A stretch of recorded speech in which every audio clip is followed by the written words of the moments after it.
أما بعد أعوذ بالله من الشيطان الرجيم بسم الله الرحمن الرحيم يسألونك عن الروح قل الروح من أمر ربي وقال نبينا عليه الصلاة والسلام الكيس من دار نفسه وعمل لما بعد الموت. அன்பார்ந்த சகோதரர்களே, பெரியவர்களே, எப்போது வாழ்ந்த ஒரு சகோதர உறவுடைய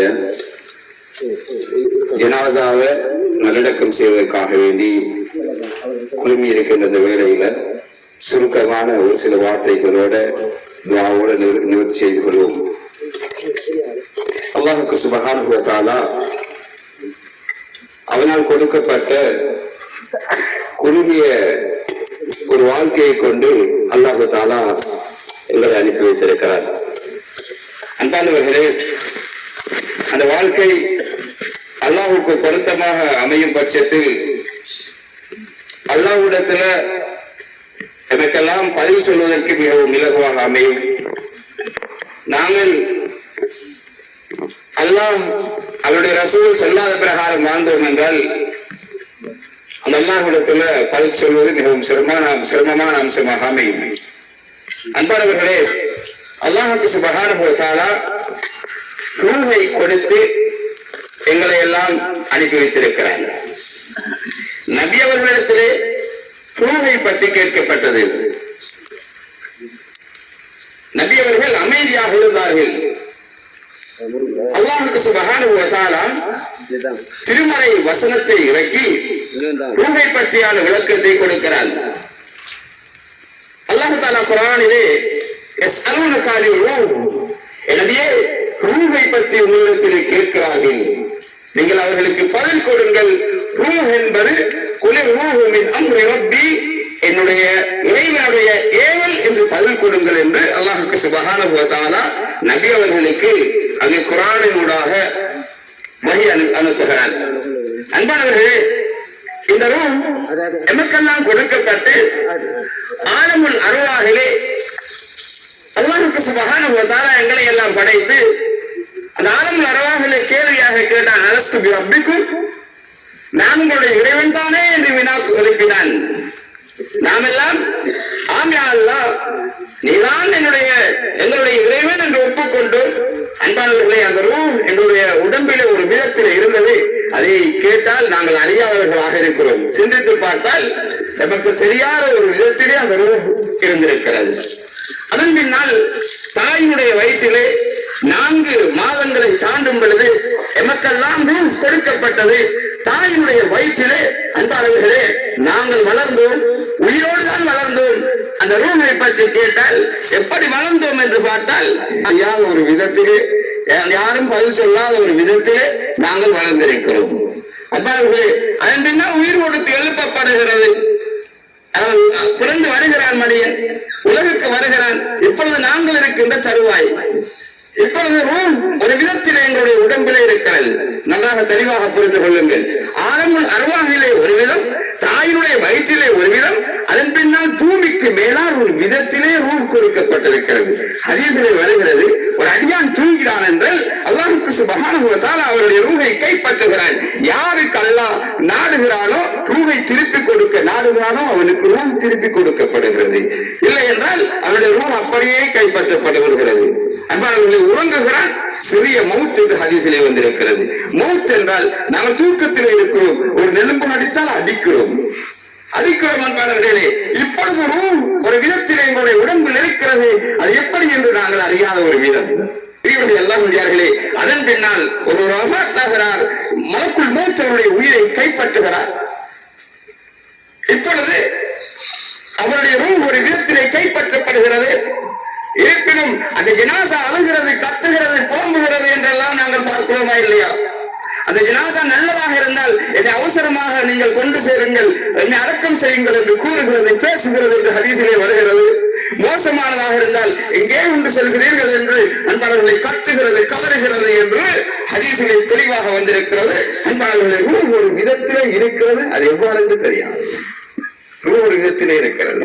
அது பின்னால் நாங்கள் அடக்குகிறோம், மன்னரையை கொண்டு வந்து வைக்கிறோம். எப்பொழுது ஒரு விதம் இப்பொழுது நாங்கள் திரும்பி செல்லும் பொழுது அவருக்கு ரூஹ் கொடுக்கப்படுகிறது. அவர் என்னுடைய காலணியுடைய சத்தங்களை எல்லாம் கேட்கிறார். இப்பொழுது ரூஹ் ஒரு விதத்திலே அவருக்கு கொடுக்கப்படுகிறது. ரூஹ் இப்பொழுது ஒரு விதம் அவருக்கான பதிலை அவருடைய கேள்விகளுக்கு ஆரம்பமாக இருக்கிறது. இப்பொழுது அவர் பதில் சொல்ல தயாராக இருக்கிறார். நண்பர்கள் எல்லாம் முடியார்களே, ரூஹுக்கு இப்படியாப்பட்ட பல நிலைமைகள் நாளை மறுமையில் அல்லாஹ் அவருக்கு உயிர் கொடுத்து எழுப்புவார். அப்பொழுது ரூஹ் ஒரு விதம், நல மறுமையில் அல்லாஹ் மௌத்தை கொடுப்பார். அதன் பின்னால் ரூஹுக்கு ஒரு விதம். இவ்வாறு ரூஹுக்கு பல விதங்கள் இருக்கிறது, பல விதம் ரூஹ். இதைத்தான் நபி அவர்களிடத்திலே கேட்டார்கள், ரூஹ் என்றால் என்ன? நபியுல்லாஹி ஸல்லல்லாஹு அலைஹி வஸல்லம் அமைதியாக இருந்தார்கள். அல்லாஹ் குர்ஆனிலே சொன்னான், ரூஹு மின் அம்ரி ரப்பி. நபியே, ரூஹை பற்றி கேட்கிறார்கள், நீங்கள் பதில் கொடுங்கள். ரூஹ் என்பது என்னுடைய ஏவல் என்றார். அன்புக்குரியவர்கள் எல்லாம் முடியார்களே, ரூஹ் எங்களுடைய உயிரை இப்பொழுது இருந்து கொண்டிருக்கிறது, எங்கள் உடம்பில் இருந்து கொண்டிருக்கிறது.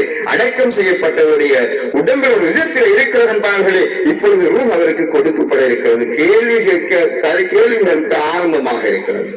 அன்புக்குரியவர்கள் எல்லாம் முடியார்களே, இந்த இடத்துல குழுமி இருக்கிறோம். அவருக்காக வேண்டி நாங்கள் இஸ்திக்ஃபார், அவர் கேள்விகளுக்கான பதிலை கொடுப்பதற்காக வேண்டி தஸ்பீத்தை அன்பாளர்கள் அல்லாஹ்விடத்திலே நாங்கள் கேட்க வேண்டும்.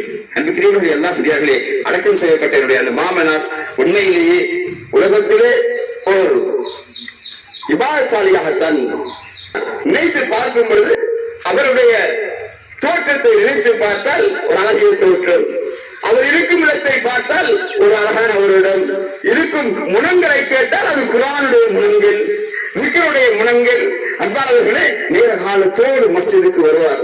மகரிபு ஏற்கனவே ஞாபகப்படுத்தப்பட்டது. மகரிபுக்கு வந்தால் இஷாவுக்கு பின்னால் தான் செல்வார். சுபஹ் கடைசாகத்தான் செல்வார். அன்பானவர்களே, இப்படி ஒரு அழகிய பண்பு. சில நாட்களுக்கு முன்னால் எங்களுடைய கிராமத்தை சேர்ந்த ரில்வான் மௌலவி சூரத்தில் புரூஜை ஓதி தொழுகை நடாத்தியிருக்கிறார். சூரத்தில் புரூஜை இப்பொழுது அடக்கம் செய்யப்பட்டிருக்கின்ற எங்களது மாமனாருக்கு உண்மையில் குர்ஆனின் மீது உள்ள பற்று எப்படி இருந்திருக்கிறது என்றால், அதனை பாடம் செய்ய வேண்டும் என்ற ஆசை அவருக்கு இருந்திருக்கிறது. நேற்றைய தினம் அசர் தொழுகையை தொழுதுவிட்டு ரில்வான் மௌலவி அவருடைய கையை பிடித்து சொன்னாராம், நீங்கள் சூரத்துல் புரூஜை ஓதி தொழுகை நடாத்தினீர்கள், மிகவும் அழகாக இருந்தது.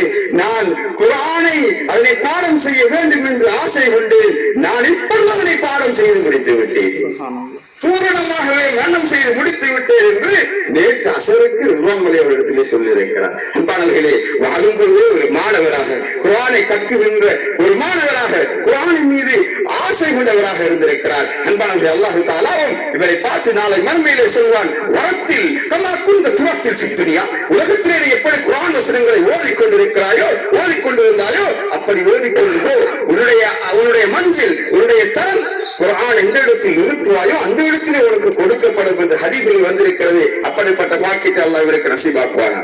அன்புக்குரியவர்களே, நாங்கள் நினைக்கிறோம், எப்பொழுது குர்ஆன் மதரசாவிலே நாங்கள் குர்ஆனை தொட்டோமோ அதன் பின்னால் குர்ஆனை தொட்டதே கிடையாது. எப்பொழுது தொடுகிறோம், யாரேனும் வஃபாத்தானால் யாசீனை தொட்டு பார்க்கும். இதுதான் எங்களுடைய சரித்திரம். அன்புக்குரியவர்கள் எல்லாம் முடியாது. குர்ஆனை ஓதுவது வாழ்க்கையினுடைய பாடமாக இந்த சகோதரர் எங்களுக்கு முன்னால் அடக்கம் செய்யப்பட்ட இவர் தன்னுடைய வாழ்க்கையில் ஆக்கிக் கொண்டார். வீடுகளை நீங்கள் மையத்துகளை அடக்கம் செய்யும் கபிரிஸ்தானங்களாக ஆக்கிக் கொள்ளாதீர்கள் என்று ஹதீஸில் வந்திருக்கிறது. நீங்கள் வீடுகளில் அதிகமாக குர்ஆன் ஓதுங்கள் என்று வந்திருக்கிறது. அன்புக்குரியவர்கள் எல்லாம் முடியார்களே, வீட்டிலே குர்ஆன் ஓதுதல், அதே போன்று திக்ர் அவுலாதுகளை ஓதுகின்ற பழக்கம் இருந்திருக்கிறது. உங்களுக்கு தெரியும், இந்த மஸ்ஜித் கட்டப்பட்ட ஆரம்பத்திலேயே ஆரம்பமாக இந்த புதிய மஸ்ஜித் கட்டப்பட்டு ஆரம்பமாக காலடி எடுத்து தஹஜ்ஜுதிலே விழுந்தவர் இவர்தான், அடக்கம் செய்யப்பட்ட இவர்தான். முதலாவதாக அந்த மஸ்ஜிதிலே 2 ரக்காத் தஹியத்துல் மஸ்ஜிதை தொழுதவரும் இவர்தான். தொழுகை முடிந்ததன் பின்னால் குர்ஆன் ராக்கையிலிருந்து குர்ஆனை எடுத்து ஓதியவரும் இவர்தான். அப்படி ஒரு ஆசையோடு ஆர்வத்தோடு அமளிபாதத்தோடு செயல்பட்டால் அன்பானவர்களே, இவைகள் எல்லாம் நமக்கு ஒரு படிப்பினை. எனவே நல்லொரு ஜனாசாவிலே கடந்து கொண்டோம். அல்லாஹ் அவரை நல்லவராகவே கபூல் செய்வானாக. உலகத்திலே அவர் சில அமர்வுக்கு பரிபூர்ணமான கூலியை கொடுப்பானாக. கஷ்டத்தோடு துன்பத்தோடு சமூகம் அளித்த அன்பானவர்களே, அவருக்காக துஆ பிரார்த்தனை செய்வோம். அல்லாஹ் சுப்ஹானஹு வ தஆலா மேலான ஜன்னத்துல் ஃபிர்தௌஸை அவருக்கு நசீபாக்குவானாக. நாளை மறுமையில் அல்லாஹ் என்னையும் எங்களையும் அவரையும் மேலான ஜன்னத்துல் ஃபிர்தௌஸில் ஒன்று சேர்த்து வைப்பானாக. எல்லோரும் கொஞ்ச நேரம் இருந்து அவருக்காக வேண்டி தனிப்பட்ட ரீதியில துஆ செய்யுங்க. இன்ஷா அல்லாஹ் அல்லாஹ் உங்களுக்கு ரஹ்மத் செய்வான். அவருக்காக இஸ்திக்ஃபார் செய்யுங்க. ஃபஸ்அலு லஹு அத்தஸ்பீஹ், அவருக்காக வேண்டி கேள்விகளுக்கு லேசாகுவதற்காக வேண்டி நீங்கள் இஸ்திக்ஃபார் செய்யுங்க. இதா ஃபஇன்னஹுல் ஆன யுஸ்அல், இப்பொழுது அவருக்கு கேள்வி எனக்கு ஆரம்பமாக இருக்கிறது. எனவே தனிப்பட்ட ரீதியில ஒவ்வொருத்தரும் இருந்து அவருக்காக வேண்டி துஆ பிரார்த்தனை செய்யுங்க. அல்லாஹ்